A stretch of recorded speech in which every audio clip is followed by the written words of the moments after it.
From the secrets of Empress Josephine, Napoleon's wife Marie Joseph Rose Tascher de la Pagerie, better known as Empress Josephine and as the first wife of Napoleon Bonaparte, was for her time what we would today call a trendsetter.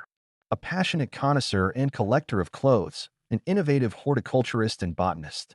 She was a consummate hostess and, although she was not a big drinker, she had absolutely astonishing taste in wines.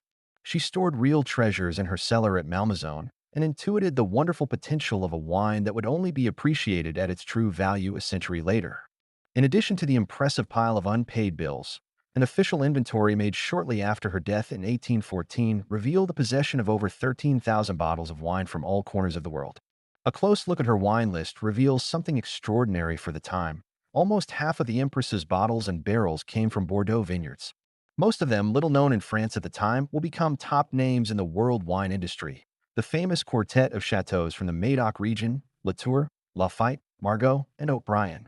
Interestingly, at the time of the French Revolution, 25 years earlier, King Louis XVI's cellars did not contain a single bottle of wine from the southwest of France. The preference of the 18th century French aristocracy for Burgundy and Champagne was as categorical as it could be. Was Empress Josephine really a precursor of the important changes in preferences for French wines that only occurred in the mid-19th century, when the production of the Médoc vineyards conquered the whole world? This possibility is explored through an exhibition suggestively titled La Cave de Josephine, Josephine's Cellar, hosted by the Château de Malmaison, west of Paris, the residence where the Empress lived the last 15 years of her life and who left this world in June 1814 at the age of 50. At the time of its acquisition in 1799, the Château de Malmaison was located in a wooded area, today part of the suburbs of the French capital.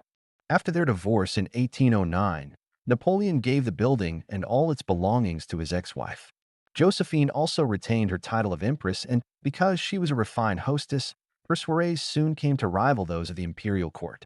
Empress Josephine's choice of wine was in complete contradiction to the general preference of those times for sweet white wines, and the favorite vineyards were, without any right of appeal, those of the Burgundy and Champagne regions. But Emperor Napoleon did not follow the general trend either.